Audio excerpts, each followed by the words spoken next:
De veras que me da mucho gusto estar aquí en la reunión, sobre todo porque poco a poco llegan más estudiantes y la razón, yo soy profesor porque yo siempre he creído que los estudiantes son mejores que uno, ¿no? Y yo puedo demostrarlo, ahí están dos míos, ¿no?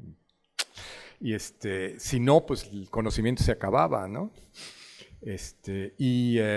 Pero lo que les voy a platicar es efectivamente el trabajo que hicieron mis estudiantes sobre electrodinámica cuántica de cavidades. Y va a ser un poquitín pedagógico al principio y la parte final es un poco más intensa, pero espero que cuando menos un buen número de los estudiantes vean que esta plataforma, este sistema, es un sistema bien interesante, ¿sí? Yo soy parte del Joint Quantum Institute en la Universidad de Maryland, donde somos del orden de 30 investigadores, 15 dedicados al estado sólido, a la materia condensada y 15 dedicados a la física atómica. Es un lugar interesante, sí. Recientemente estuvo otro investigador, también pasó un año sabático y creo que no le fue tan mal. Bien. El trabajo fue una colaboración muy interesante, muy fructífera con una persona que en ese momento estaba en Los Álamos con Sebastián Defner y sobre todo el trabajo doctoral de Andrés Imerusti, quien sí se graduó. ¿Okay? No soy tan malo como asesor, ¿no? Andrés, fue Andrés y fue Sebastián, pero también hubo estudiantes de pregrado y visitantes postdocs. Shihui era un visitante de China, Berkeley y Luke fueron estudiantes de pregrado y otros estudiantes también nos ayudaron. Pablo es un chileno y Pierre y Doran son franceses. Y el apoyo de esto, si ustedes pagan impuestos en Estados Unidos, muchísimas gracias porque fue la National Science Foundation. ¿Okay? Bien, el sistema del que les quiero hablar es de electrodinámica cuántica de cavidades. ¿Y qué es la electrodinámica cuántica de cavidades? En inglés se le conoce como Cavity QED. Y si se llevan la primera definición que les doy aquí, puede servirles por el resto de su vida. La electrodinámica cuántica de cavidades es electrodinámica cuántica con todos los horrores que ustedes recuerdan, pero para peatones. Ustedes desgraciadamente no van a poder utilizar su Ferrari y saber que las gamas 5 por acá y las gamas 4. No, esto es de peatones. Esto quiere decir que no vamos a necesitar renormalizar. ¿Y cómo lo vamos a hacer? Lo vamos a hacer de una manera bien sencilla. Vamos a tener un solo modo del campo electromagnético. Sí, porque ustedes saben que en la electrodinámica el problema siempre proviene de tener que tratar un número infinito de modos, y si yo tengo en el vacío un medio de h barra omega en cada modo, la suma de un número infinito de un medio de h barra omega es infinito. Aquí olvídense de eso. Entonces empezamos bien, ¿no? Yo entiendo eso. Y vamos a hacer una interacción muy sencilla con número finito de modos, en este caso un solo modo del campo electromagnético en una cavidad y un dipolo atómico, ¿sí? Estrictamente hablando, ese es un caso. Hay muchas plataformas de Cavity QED. ¿Qué es una plataforma? Es un lugar donde realizamos en el laboratorio o en las cuentas esta interacción entre un campo bosónico y un sistema de dos niveles. Sí, a lo mejor ustedes van a decir es un spin, a lo mejor ustedes van a decir es un fermión. Fíjense que el campo fermiónico o el campo bosónico es un oscilador armónico en el cual yo tengo un número infinito de niveles, mientras en el otro lado, en el campo material, sí, en el campo material, yo solo tengo un número finito de niveles. Yo puedo tener 2 o 3. Mucha gente utiliza mejor 3 niveles, tiene muchas ventajas, es más rico, ¿sí? Pero para esta plática vamos a hablar de un modo del campo electromagnético y un sistema de 2 niveles. ¿Cuáles son ejemplos y como quién ha trabajado en ello? Un muy buen ejemplo es una cavidad para microondas y átomos de Rydberg. Ese es el sistema que Serge Haroche estudió, trabajó y sigue estudiando y trabajando y ya le dio un premio Nobel. No está mal, ¿verdad? Los modos mecánicos, los fonones y los iones atrapados, ¿sí? Los iones atrapados con un campo de fonones, cuando uno los tiene todos ordenaditos, también son una realización de este campo bosónico con un sistema de 2 niveles. ¿Y qué es eso? Ese es el sistema que ha utilizado Dave Wineland, que también se ganó el premio Nobel en 1972. Nada más que son 2 realizaciones diferentes, sí, pero hay otras realizaciones diferentes, por ejemplo, una nanocavidad, un tubito de vidrio de 40, 50 nanómetros, en donde en la parte de arriba le ponemos un punto cuántico. Eso también puede ser un sistema de cavidad, Cavity QED. Un sistema muy, muy interesante, en este momento para mí el más interesante, es el de un resonador de radiofrecuencias o de microondas y un trasmón. Un trasmón es un sistema de 2 niveles basado en superconductividad.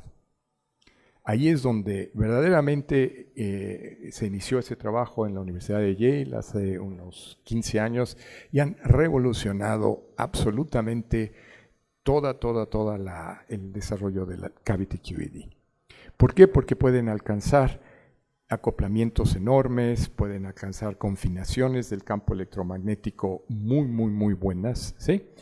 Pero lo que yo les voy a hablar es de una cavidad óptica y átomos alcalinos en la línea D2. Estoy hablando del orden de 780 nanómetros. Bien, entonces vamos a estudiar un poquito cuál es ese famoso acoplamiento dipolar entre el átomo con una resonancia en una frecuencia omega y el modo de la cavidad, ¿sí? Entonces vamos a definir la frecuencia de acoplamiento con el nombre que le dio otro muy querido amigo mexicano, ¿sí? Que está en el INAOE, Javier Sánchez Mondragón. Él inventó este nombre, si no les gusta, díganle. Frecuencia de Rabi de vacío. ¿Qué es esto? Fíjense que es el acoplamiento dipolar. ¿Ven todos ustedes allí una energía de dipolo? Es el dipolo multiplicado por el campo eléctrico dividido entre h bar.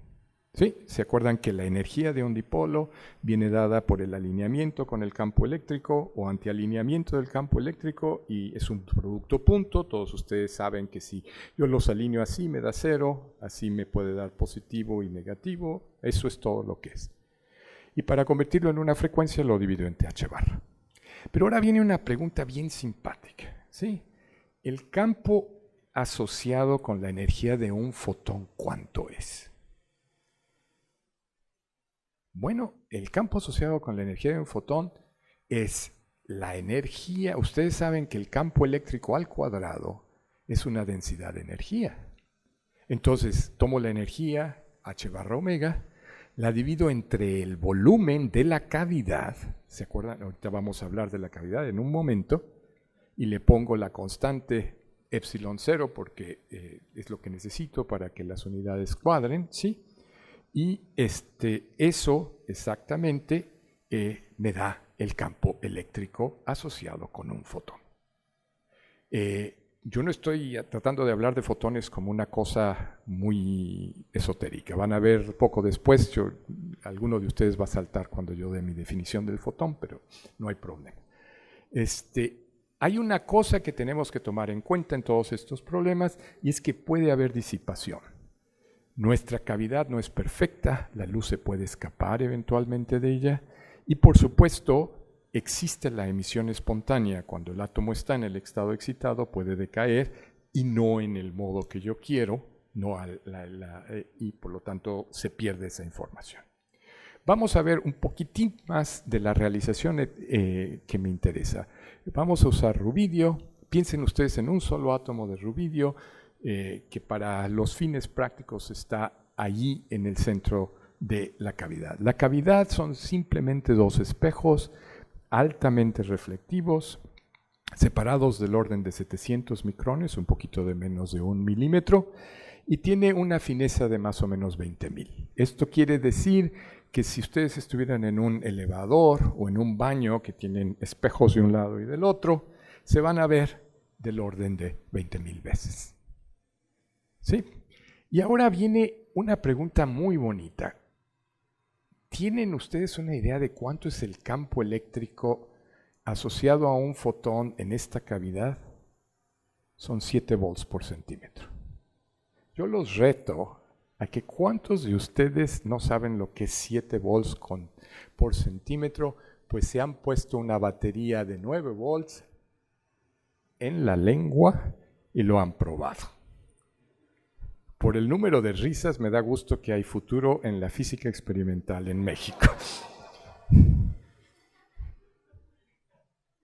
O sea, a veces uno piensa que un fotón es algo que yo no puedo medir, yo no puedo sentir. Ese es el campo eléctrico de un fotón que está confinado. El campo eléctrico entonces crece mucho porque hay interferencia constructiva, ¿verdad? Es una onda estacionaria ahí, pero su amplitud es del orden de 9 volts por centímetro. Bueno, ya cuando la desconectan del aparatito con que estaban dándole, hagan la prueba y verán, no se mueren, no se mueren. Bien, vamos a ser un poquitín más formales, espero que no perderlos, ¿no? Entonces lo que tenemos es, y ahora se pueden empezar a imaginar un poquito más de por qué este sistema es tan interesante.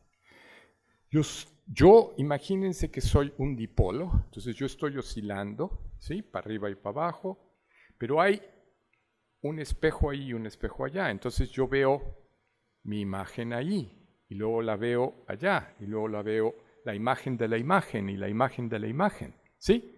Yo tengo ahora 20,000 imágenes con las que voy a estar en consonancia a la hora que esté oscilando. Por eso es que se vuelve este sistema bien interesante.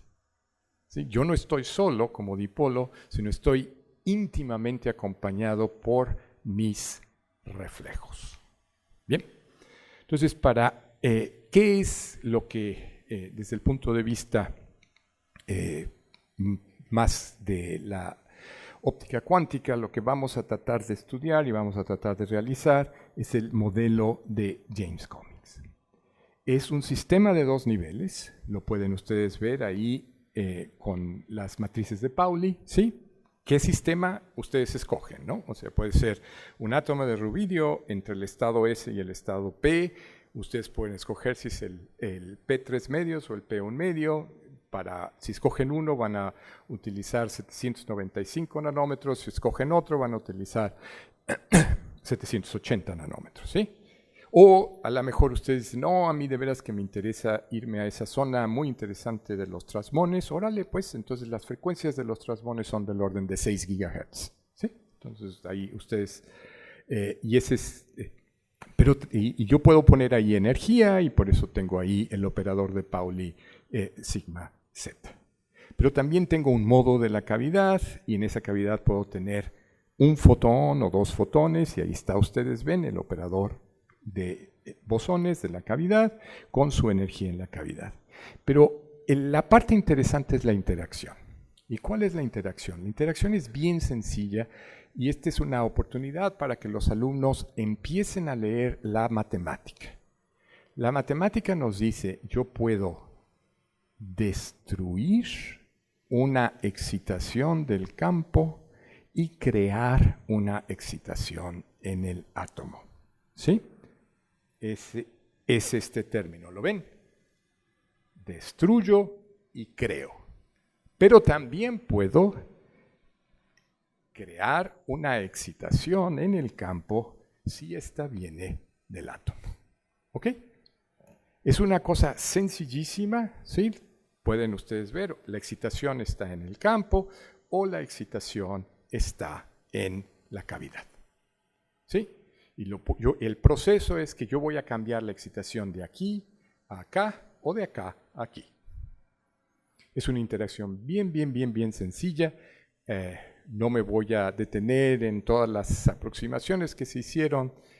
Captura la física que necesitamos. Necesitamos sumar reservorios. ¿Por qué? Porque el átomo puede decaer, por emisión espontánea y la cavidad no es perfecta. En algún momento la luz se sale. En algún momento la luz se sale. ¿Sí? También por la geometría que vamos a usar, necesito yo poner alguna forma la excitación de la luz en la cavidad y va a ser exactamente directamente en el modo. Lo voy a forzar. Entonces el modelo empieza a parecerse a esto. Yo tengo unos átomos que son los verdes, ¿sí? Y esos átomos están interactuando dentro de una cavidad, están pasando a una velocidad baja, pero de todas maneras pasando, y pueden tener emisión espontánea, la luz se puede salir, ¿sí? Y qué bueno, ¿no? Qué bueno, porque si no se saliese, pues no podríamos hablar para nada de la mecánica cuántica que está pasando adentro. Un sistema cerrado en mecánica cuántica es un sistema muy aburrido. ¿Por qué? Porque no pasa nada. Lo tenemos que abrir para que se escape la información. ¿Sí? Pero también lo tenemos que abrir para poderlo forzar. Entonces es un sistema abierto, no es un sistema cerrado. Y en estado estable sucede una cosa bien interesante. ¿Cuál es la cosa? Fíjense, yo soy el átomo que está ahí adentro y estoy siendo excitado en resonancia. Ustedes saben que un átomo que es excitado en resonancia puede absorber esa luz, ¿sí? Pero a la hora de absorber, ¿qué es lo que está pasando? Si ustedes se ponen a pensar muy bien, el átomo va a estar oscilando, ¿sí? Ahora, a lo mejor no todos de ustedes se acuerdan que la oscilación de un átomo produce un toroide. Entonces, parte de la radiación va hacia los lados, pero la parte que está en la cavidad sucede que está a 180 grados en contra de la fase que viene por el forzamiento. Entonces, dentro de la cavidad se eliminan la polarización de los átomos, que viene dada por esta cantidad, ¿sí? Esta es la salida, y el forzamiento. Entonces ustedes tienen mucha luz aquí polarizan a los átomos producen una polarización, ¿sí? Están oscilando, y muy poquita luz sale entonces. Eso es bien interesante. ¿Por qué? Porque les acabo de introducir la idea de que hay, de hecho, dos osciladores armónicos ahora. Uno es la cavidad y el otro es la polarización. Siempre y cuando yo mantenga todo muy poco excitado, voy a estar en esas circunstancias. Y por lo tanto, la energía puede estar en la cavidad o la energía puede estar en la polarización de los átomos. ¿Sí? Y ese acoplamiento entre el campo y el átomo sucede a la frecuencia G, a la frecuencia Rabi del vacío, que ahora le vamos a poner una raíz cuadrada de n porque a lo mejor podemos tener n átomos. ¿Y qué es lo que yo gano con eso? Con eso yo gano una visión bien bonita del problema. Fíjense, del lado izquierdo vamos a ver cómo se distribuye la energía. En el estado base, el átomo está en el estado base, el campo no tiene ninguna excitación. Si yo puedo poner la excitación en el campo o la puedo poner en el átomo. Sin embargo, yo sé que están acoplados. Y si están acoplados, dos osciladores, todos ustedes han hecho el problema y saben que los osciladores acoplados tienen dos modos normales diferentes, ¿verdad? Este y el antisimétrico, ¿verdad?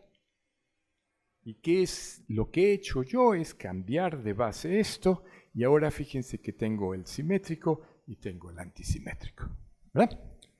Pero yo también a veces traigo el sombrerito de información cuántica. Y se pueden dar cuenta que ahí tengo un extraordinario recurso, pues yo no sé dónde está la excitación y tengo dos estados entrelazados. ¿Los ven? Porque yo no sé si la excitación está en el campo o está en el átomo. ¿Sí? Y tengo dos fases.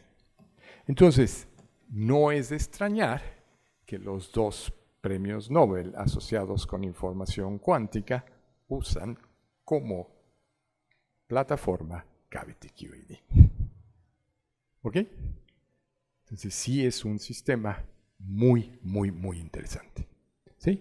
Entonces el sistema me dice que el espectro, entonces ahora vamos a leer el espectro ¿sí? Si yo ahora vengo con un láser y veo la transmisión de ese láser, yo lo que tengo que ver es un pico aquí y otro pico ahí, ¿verdad? Eso es lo que yo aprendí cuando hago espectroscopía. ¿Cuántos picos tengo yo cuando tengo un Fabry-Perot?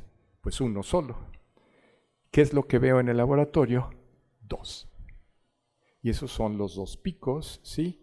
Que están separados por la frecuencia de Rabi y que me indican que del lado izquierdo y del lado derecho, en esas combinaciones, yo tengo ahora estados entrelazados. ¿Sí? Tengo un recurso que es bien interesante y bien importante. ¿Ok? Ahora bien, vamos a avanzar un poquito más. Espero no haberlos perdido hasta ahorita. Acuérdense, si su intuición de electricidad y magnetismo no da, mecánica cuántica no los va a salvar. ¿Ok? La electricidad y el magnetismo son fundamentales. Eso se lo tienen que saber. Lo siento, todos hemos tenido que aprender electricidad y magnetismo. Yo sigo aprendiendo día a día por preguntas que me hacen los alumnos. Y créanmelo, yo doy la clase de segundo semestre de electricidad y magnetismo de la carrera. Yo no doy Jackson. No, eso es demasiado, eso es para ustedes. No. ¿Ok? Entonces, si su intuición de electricidad y magnetismo no da, la mecánica cuántica no se los va a prestar. Bien. El estado en equilibrio de Cavity QED es un estado muy, muy aburrido y muy interesante. Muy aburrido porque, fíjense cómo está escrito este estado cuántico. ¿Cuál es la amplitud del vacío? 1. ¿Sí? O sea, Cavity QED es magnífica para producir el vacío, pero es un vacío muy controlable, ¿ok? Lo que es interesante es que si yo tengo una excitación o dos excitaciones, ahí sí hay una amplitud. Y fíjense qué pasa cuando yo detecto una excitación. Tengo que reducir el estado, entonces aplico el operador de aniquilación. Este no contribuye. Si se dan cuenta por qué el vacío, pues que ahí siga, ¿no? No hay problema. Ahí siga. Y este ahora se convierte en el vacío, este se convierte en el 1 y así sucesivamente. ¿Sí? Y entonces, la dinámica que tenemos aquí es la dinámica gobernada por dos osciladores acoplados. Y todos ustedes saben resolver el problema de dos osciladores acoplados porque hasta mis alumnos lo han tenido que resolver con circuitos electrónicos, ¿sí? Con LCs, dos LCs diferentes y un resistor por ahí, y se lo tienen que aprender. Entonces ustedes saben muy, muy bien cómo. ¿Y qué es lo que pasa? Pues dependiendo de los valores de disipación que hay en el problema, podemos tener una respuesta oscilatoria. Otra vez, piensen, ustedes tienen los dos osciladores, ¿sí? Yo puedo, en un caso dado, si el acoplamiento es muy malo, pues lo único que puede pasar es esto. Si el acoplamiento es muy bueno, pues entonces siguen oscilando uno al otro, ¿no? Si el acoplamiento es malísimo, pues esto es lo que pasa, ¿no? Simple y sencillamente uno no. Pero para las circunstancias que tenemos en el laboratorio, el intercambio de excitación sí presenta la excitación está en los átomos, está en el campo, está en los átomos, está en el campo, pero nosotros no podemos medir los átomos, nosotros lo que podemos medir es solamente el campo. Pero efectivamente oscila a más o menos a la frecuencia de Rabi. para los que son un poco más, tienen una visión más aguda, pueden ver claramente que esta función decae al promedio de los dos decaimientos. Es un problema de electricidad y magnetismo, es un problema de mecánica. Cuando ustedes acoplan dos osciladores, con qué constante de decaimiento es el promedio, simple y sencillamente. Pero si las constantes de acoplamiento son diferentes, hay un problema de impedancia. Las impedancias son un poquito diferentes y entonces uno paga el precio. Fíjense que aquí está el precio y el precio viene dado por la diferencia, exactamente la diferencia de los decaimientos. Es un precio que pasa uno, la constante de acoplamiento tiene que ser mayor que el problema que el problema que da la diferencia de decaimientos para tener realmente una oscilación, sino estos se convierten en cosenos hiperbólicos y senos hiperbólicos. Bien, ahora, esto espero que los asombre, a mí me asombró la primera vez que me di cuenta, y es que una vez que yo detecto la excitación, el campo eléctrico que yo tengo dentro de la cavidad se vuelve negativo. Sí, el campo es positivo o negativo, pero se vuelve negativo. ¿Cuál es la razón? Ustedes conocen bien la razón porque al principio yo se las dije. Hay una oposición entre el campo generado por los átomos y el campo que yo estoy forzando. Si yo detecto una excitación, el campo desaparece, pero me queda la polarización. ¿Qué dirección tiene la polarización? La opuesta, por eso salta hacia abajo. Bien, antes de seguir adelante quisiera recordarles una función de autocorrelación de intensidades, así llamada G2.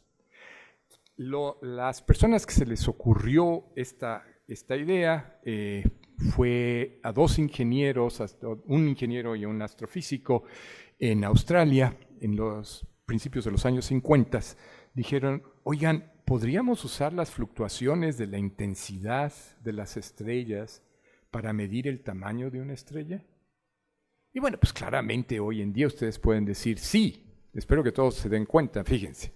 Si yo tengo dos telescopios y aquella es la estrella que yo quiero medir, y para hacerlo muy sencillo, imagínense que está fluctuando, está prendiendo y apagando, ¿sí? Entonces, lo que yo quiero ver es si yo recibo la misma señal en los dos telescopios. Ahorita la recibo, no. Empiezo a mover mi telescopio, este está prendiéndose y apagándose. Aquí empieza tantitito, aquí es maximizada, aquí desaparece y ahora sí. ¿Ven? Sí pude medir el diámetro de las estrellas a la distancia, simple y sencillamente con la función de correlación. ¿Sí? Yo lo que quiero ver, acuérdense, es exactamente las fluctuaciones. Vamos a hacer un poquitín de matemáticas, espero no aburrirlos, pero es importante. A tiempos iguales, la función de correlación dice, yo tengo que calcular el promedio de la intensidad al cuadrado y dividirlo por el promedio de la intensidad al cuadrado. Fíjense que no me equivoqué. Un 2 está dentro del promedio y el otro 2 está fuera del promedio. ¿Y por qué? Porque yo voy a decir, como todo mundo decimos, fíjense, la intensidad viene dada por un valor estable y una fluctuación. Entonces, el promedio de la intensidad es por definición la intensidad promedio, ¿sí? Es una fluctuación. Pero ahora fíjense que al elevar esto al cuadrado, me queda una cantidad que por definición es positiva. ¿Sí? Esa cantidad es por definición positiva, entonces la G2 siempre va a ser positiva. Entonces, y si yo hago esto en función del espacio y no del tiempo, ustedes pueden ver claramente de dónde viene la señal, cómo reaparece. Pero ustedes pueden también calcular con sus manos la función de correlación. ¿Sí? Mis manos son las fluctuaciones. Lo que tengo que hacer es multiplicar.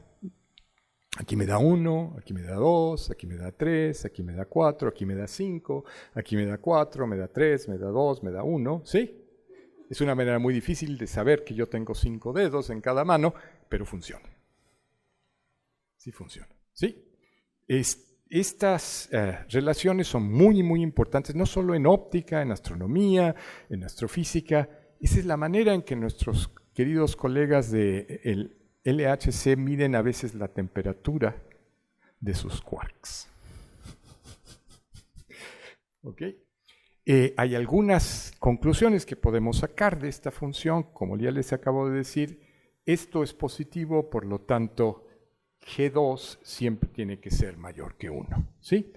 De la relación de Cauchy-Schwarz, ustedes pueden ver que también hay un límite para el tamaño de las fluctuaciones después del tiempo igual a 0, ¿sí? Pero la correlación a tiempos iguales es máxima. Sin embargo, Roy Glauber, a principios de los años 60, nos enseñó que cuando estábamos calculando correlaciones desde el punto de vista cuántico, más nos valía entender bien cómo detectábamos las cosas, ¿sí? Y él nos enseñó que para calcular las correlaciones, técnicamente tenemos que usar los operadores en la forma normal. ¿Qué quiere decir el ordenamiento normal y también ordenamiento temporal? El ordenamiento normal, para que no se hagan bolas, es como funciona un detector. Un detector siempre extrae energía del campo eléctrico y crea un electrón. Ningún detector que yo pueda comprar en Thor Labs o en cualquier compañía de fotónica produce luz cuando detecta el fotón. Siempre lo extrae. Bien. Y eso nos da un pie a ser un poquito más cuidadosos y ver que la probabilidad condicional, que es la G2, es si yo tengo una detección en tiempo t, me da la probabilidad de tener otra detección después de un tiempo tau. Y ahora imagínense que como fuente tengo un átomo, uno nada más. Si yo detecto un fotón que viene de ese átomo, una excitación que viene de ese átomo, ¿cuál es la probabilidad de que yo detecte inmediatamente otro? 0, ¿verdad? 0. ¿Y qué les enseñé hace ratito? Que G2 tenía que ser mayor que 1. He ahí un límite entre el mundo cuántico y el mundo clásico, ¿sí? ¿Cómo se ve, cómo aparece en el laboratorio este tipo de mediciones? Bien, este es literalmente sacado de mi laboratorio hace unos años, ¿sí? Y ustedes están viendo cómo se está reduciendo, se está incrementando la señal a ruido, ¿sí? Y ya todos ustedes pueden ver que efectivamente la función está oscilando y está oscilando exactamente a la frecuencia de Rabi, y el valor en tiempo igual a 0 es un valor menor a 1, lo cual nos dice claramente que tenemos un sistema no clásico. Como les decía, es un sistema que está en el límite, ya ha cruzado el límite, no podemos explicar sus correlaciones, no podemos explicar lo que hace, cómo se comporta, simple y sencillamente con osciladores armónicos. Simple y sencillamente con osciladores armónicos clásicos tenemos que tomar en cuenta la mecánica cuántica. Bien, el problema que ahora sí, espero que esto les haya dado una visión a todos los estudiantes de por qué creemos muchos que esta plataforma es una plataforma bien interesante. Ustedes pueden cambiarle alguna cosita, ponerle otro nivel al fermión, pero de todas maneras usar 2 campos, usar 2 modos, en fin. Pero todas esas son, la base principal es que vamos a tener un número finito de campos y un sistema con un número muy reducido de niveles. ¿Sí? Entonces, esto, como les decía, es un sistema que está en un reservorio, ¿sí? El reservorio está bien grande. En ese reservorio hay emisión espontánea, hay el escape de la cavidad, son efectivamente dos osciladores acoplados con el acoplamiento G. Uno es el átomo, sigma más, otro es el modo ácidas dagas, pero la manera en que yo les he estado platicando todo el tiempo es que estos reservorios son markovianos. Si ustedes son como yo, la primera vez que oyeron la palabra markoviano, les dio mucho susto. A mí todavía. Pero aprendí que eso no quiere decir que uno no puede entender la clave de lo que es la markovianidad, y es que la información que se escapa, cuando se escapa la excitación, no hay ninguna probabilidad de que regrese. ¿Ok? ¿Cómo podría ser yo lo diferente? Bueno, pues yo podría ponerle aquí un espejo, un par de espejos dirigidos hacia el modo, entonces pues obviamente la información sí se puede regresar. Y eso sería ya un sistema más complicado, ese reservorio ya no es markoviano. Bien, entonces hacia allá vamos, ya vamos más de la mitad de la plática, y vamos, ya les he mostrado que tenemos un sistema cuántico forzado que regresa a su estado estable. ¿Sí? Una vez que yo detecto una excitación, detecto que se ha escapado una excitación, el sistema, que recuerden, es forzado, regresa al estado estable. Entonces podríamos medir una velocidad cuántica de regreso al estado estable.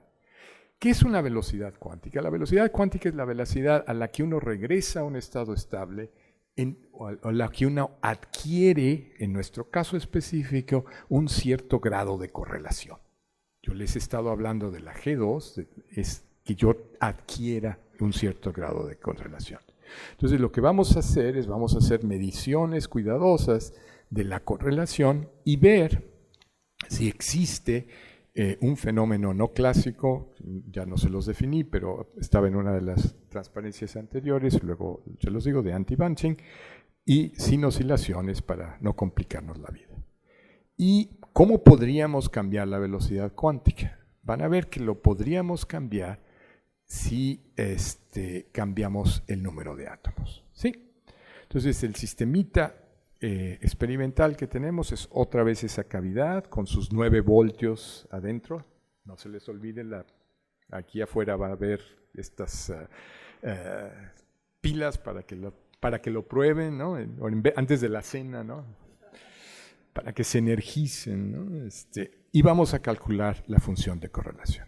¿Qué es lo que vamos a ver? Lo que queremos ver, lo que queremos estudiar es precisamente esta función de correlación no clásica, que recuerdan que piensen en mis manos, la función de correlación decae, ¿sí?, en ambas direcciones de tiempos iguales. A tiempos iguales vale 5, cuando me voy a un lado tengo 4 y cuando me voy al otro lado tengo 4. Entonces la función de correlación clásica, mis manos son clásicas, es una función que tiene su máximo a tiempos iguales y luego decae. Bien, esta es una función que nosotros medimos y efectivamente es no clásica. Cuando les había dicho que había un anti-bunching, eso quiere decir que esta pendiente es positiva. ¿Sí? Esta pendiente es positiva. Claro que el sistema puede darnos oscilaciones, aquí hay un ejemplo, pero en este ejemplo también aquí pueden ver claramente la parte no clásica y el anti-bunching que va hacia arriba, pero también podemos cambiarlo a la región en que sea completamente clásica, ¿sí? Y aquí fíjense que efectivamente las correlaciones son máximas a tiempos iguales. Bien, y aquí el ejemplo es que los fotones llegan agrupados. Bien, lo que vamos a hacer es casi podrían decir, es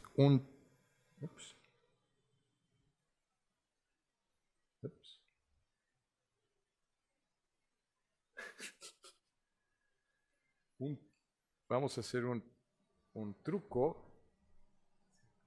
Se atascó eso. A ver, es tuya.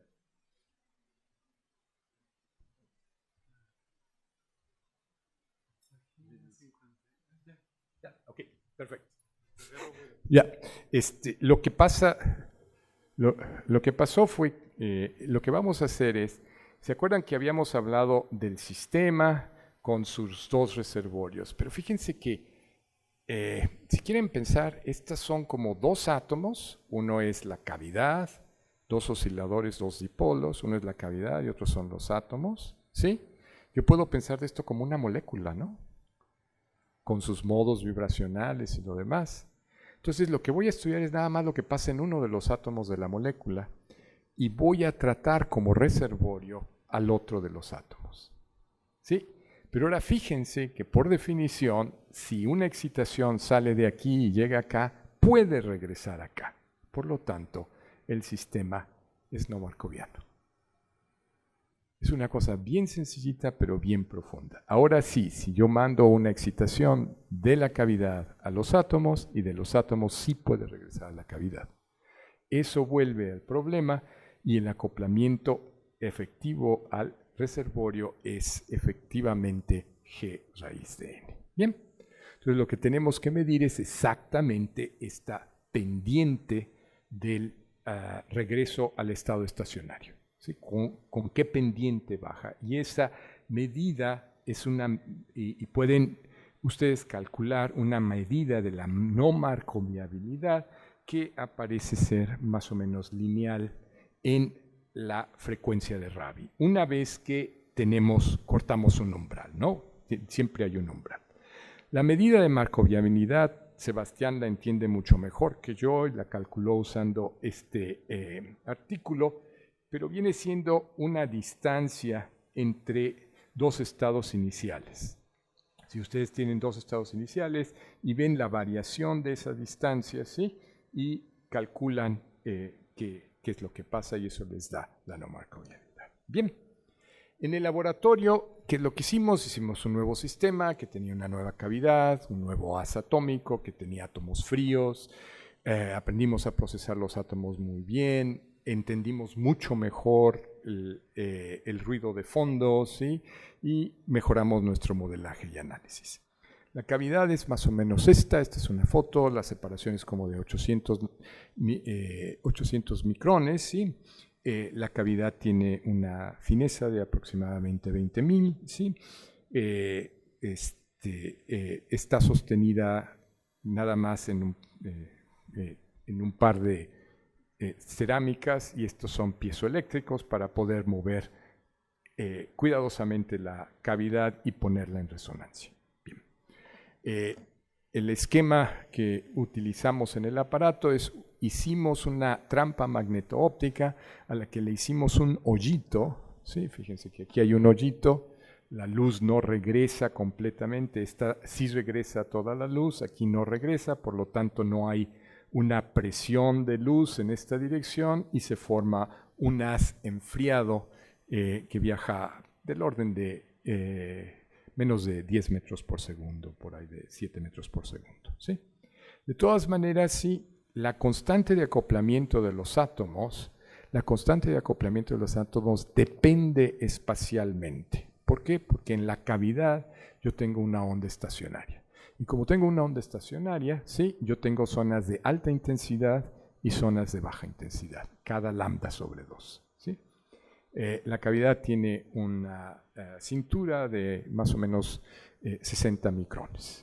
Entonces, fíjense que el acoplamiento depende de la posición y eso crea un ensanchamiento inhomogéneo, complicando bastante el cálculo.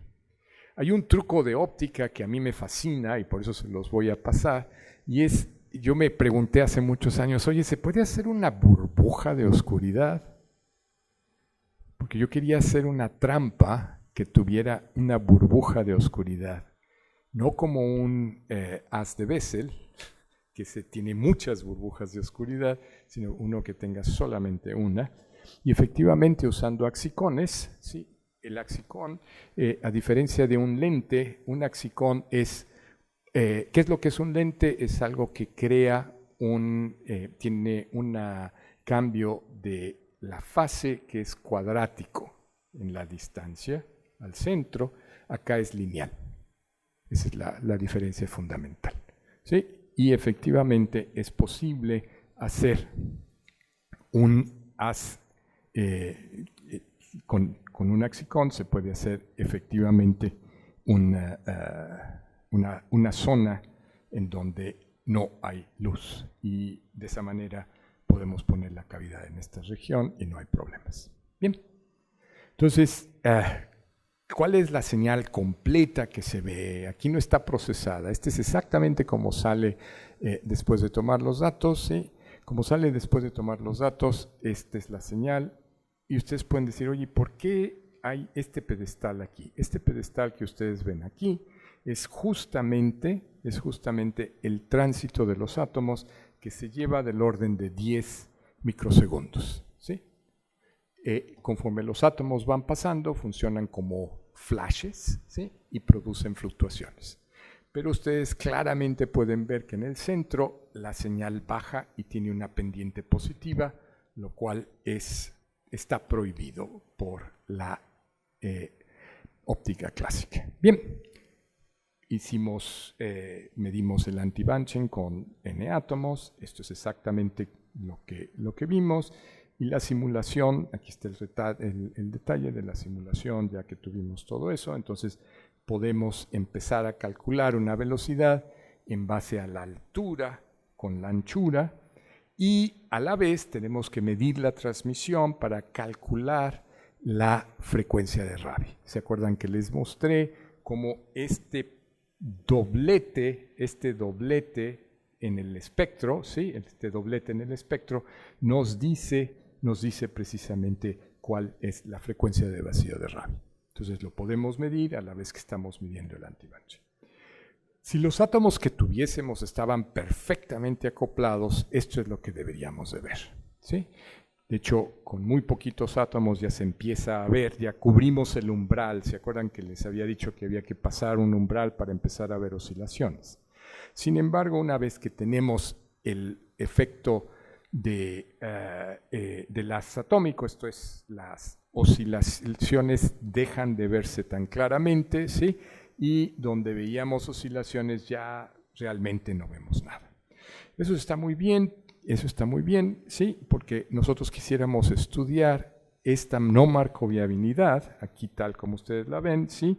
En la región donde no hay oscilaciones para no complicarnos la vida. Bien, ¿y qué es lo que vemos en esa región? Pues esto es lo que vemos, ¿sí? Efectivamente, sí hay un crecimiento lineal. Ese crecimiento lineal es característico de lineal en la raíz cuadrada del número de átomos en la velocidad cuántica. ¿Por qué nos interesa la velocidad cuántica? La velocidad cuántica nos dice, a final de cuentas, cómo se transmiten las correlaciones en una cadena. De hecho, mi colega allí en el Joint Quantum Institute, Chris Monroe, ha hecho eso con un arreglo de 18 o 20 iones, ya tienen ahora 53, ¿sí? Entonces perturban uno y ven cómo se van moviendo esos. Entonces, esa velocidad de las correlaciones entre los átomos juntos es exactamente nosotros lo que estamos viendo, cómo se disparan las correlaciones. ¿Cuál es el tipo de la teoría? ¿Qué es lo que nos dice? Nos dice efectivamente que es lineal, nos dice que efectivamente es lineal, pero el umbral que predice la teoría es un poquitín diferente al umbral que nosotros vemos. ¿Está bien? Hay ahí un poquitín de trabajo todavía por entender ese umbral, pero la predicción más importante es precisamente la dependencia lineal en la raíz cuadrada de n. Ustedes pueden decir, bueno, ¿y qué tal se ve cuando no hay todos estos fenómenos cuánticos? Desafortunadamente, el tipo de ruido que teníamos, nuestros errores experimentales, yo no puedo decirles que eso es una línea recta, o eso es una cuadrática, o eso es una cúbica. Sí les puedo decir que no es, yo no puedo concluir, ¿no? Pero no está bien, porque nosotros, el bunching, recuerden, es un fenómeno clásico, y lo que queríamos hacer es una medición cuántica. Bien, ya casi terminamos, ¿sí? Espero haberles presentado esta plataforma que ha ocupado gran parte de mi vida. Yo hice mi tesis doctoral en la misma plataforma. Qué aburrido, ¿no? Estar haciendo todo, eso es lo que ya ustedes dicen, o yo soy muy aburrido o yo soy muy predecible, ¿no? Una de las dos cosas, sí, pero es una plataforma muy interesante. Yo sí los invito a que la estudien, a que la utilicen, ¿sí? Es una plataforma extraordinaria para introducirse justamente en gran parte de la magnífica revolución que nos está dando la información cuántica. Como les decía, produce estados entrelazados de una manera muy, muy espontánea, sin tener que hacer mucho. Les mostré efectivamente el incremento lineal en la velocidad cuántica, lo cual está bien interesante. ¿Por qué? Porque eso quiere decir que yo puedo controlar la velocidad cuántica si controlo al reservorio. ¿Sí? No tengo que meterme al sistema, simple y sencillamente tengo que controlar el reservorio. Eso yo no lo he puesto todavía en práctica, ¿no? Pero si ustedes están interesados en computación cuántica, si ustedes están interesados en retroalimentación cuántica, eso es bien valioso, ¿sí? Bien valioso, porque yo no tengo que meterme al sistema y logro tener efectivamente control por el reservorio, por donde estoy, tengo un reservorio que me permite controlar. Para terminar, quisiera invitarlos a divagar un momento. Este tratamiento ha sido un tratamiento realmente desde la termodinámica. Pero ¿qué nos puede decir realmente sobre esto la deformación cuántica? ¿Se podría controlar o acelerar con más entrelazamiento? ¿El entrelazamiento es un recurso que yo puedo utilizar para incrementar la velocidad? Oigan, eso ya suena a máquinas, ¿no? Eso suena mucho más interesante, ¿no? Incluso, ¿cuál es la tasa de crecimiento del entrelazamiento? Fíjense que ya les estoy diciendo, el entrelazamiento es como un recurso como la energía, que es el equivalente de la potencia, la derivada de la energía con respecto al tiempo. Yo creo que Cavity QED nos puede dar algunas guías. Efectivamente, la primera vez que se hizo retroalimentación cuántica fue por mí, ¿no? Y fue precisamente en Cavity QED. Se nos ha dado muchas pistas que ya ahora se aplican en muchísimas otras áreas, pero se me ocurre, y yo le estaba platicando el otro día a Carlos, ¿no? Le dije, oye, esa pregunta, ¿qué quiere decir, no? A lo mejor es una tontería, pero bueno, yo ya estoy suficientemente viejo para hacer preguntas de este tipo, ¿no? Pero creo que sí puede ser bien interesante. Y con esta, como dicen por ahí, me despido y les doy muchísimas gracias.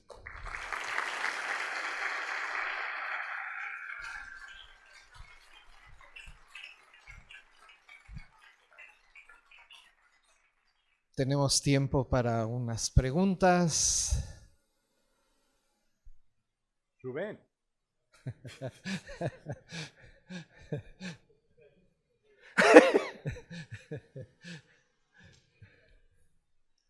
Pero mira, pero más para picarte, ¿no? O sea, si tú ahorita me preguntas cuál es mi idea del fotón, que a ti siempre te gusta eso, es la fluctuación mínima que tiene la intensidad del campo electromagnético.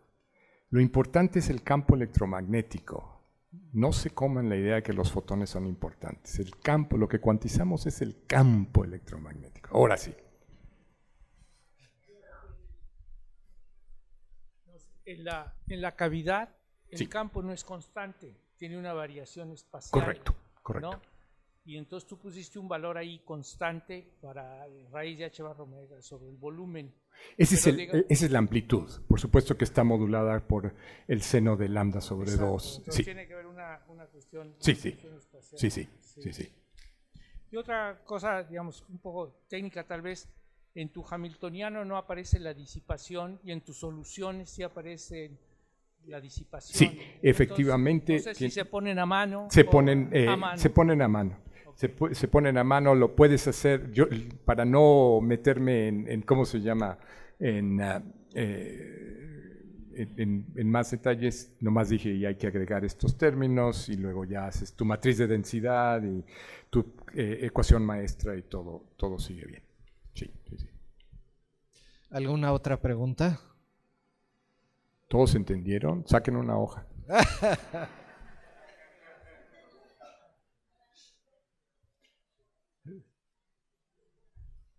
A ver, otra vez. No, no, ¿Alguna ya. otra vez? No, pues muchísimas gracias. Bueno, Mira, ahí le Carlos, agradecemos- sí, ahí. Carlos tiene una pregunta. Carlos, ok.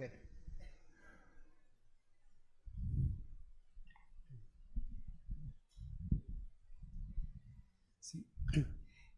¿Qué motor se te ocurre ahorita que podrías implementar utilizando el entrelazamiento? O sea, porque decías, es como una especie, ¿no?, de mecanismo que nos podría servir, ¿no?, para ordenar información en algún sentido. Mira, realmente la idea es de ayer, ¿eh? No crees que he tenido mucho tiempo de pensarla, ¿no? Te invito a hacerlo, no se me ha ocurrido una implementación práctica, pero vamos, creo que es interesante hacerse la pregunta, ¿no? Desde un punto de vista, ok, vamos a ver cuánto entrelazamiento tengo y cómo puedo utilizar ese entrelazamiento para controlar el campo. Y con qué tasa, si puedo yo incrementar la tasa con la que puedo regresar al estado estable, que eso es generalmente lo que uno quiere, ¿no? Si tienes una fluctuación, tú quieres regresar al estado estable lo más rápido posible.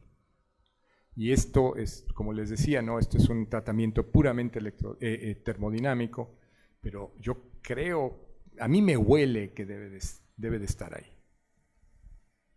Si estoy en un sistema en equilibrio termodinámico tipo un cuerpo negro, ¿sabes cuál sería la cantidad de enredamiento que tendría uno ahí? Sí, yo creo que, yo honestamente no sé no sé la respuesta. Y para empezar, no sé cómo puedes medir enredamiento en un cuerpo cuando tienes un número tan grande de partículas, ¿no? Eso ya o sea, puedes hablar de ciertas entropías y lo demás, ¿no? Pero sí ya, no sé. Gracias. Bueno, tenemos que concluir. Le agradecemos nuevamente al doctor Luis Orozco y la Sociedad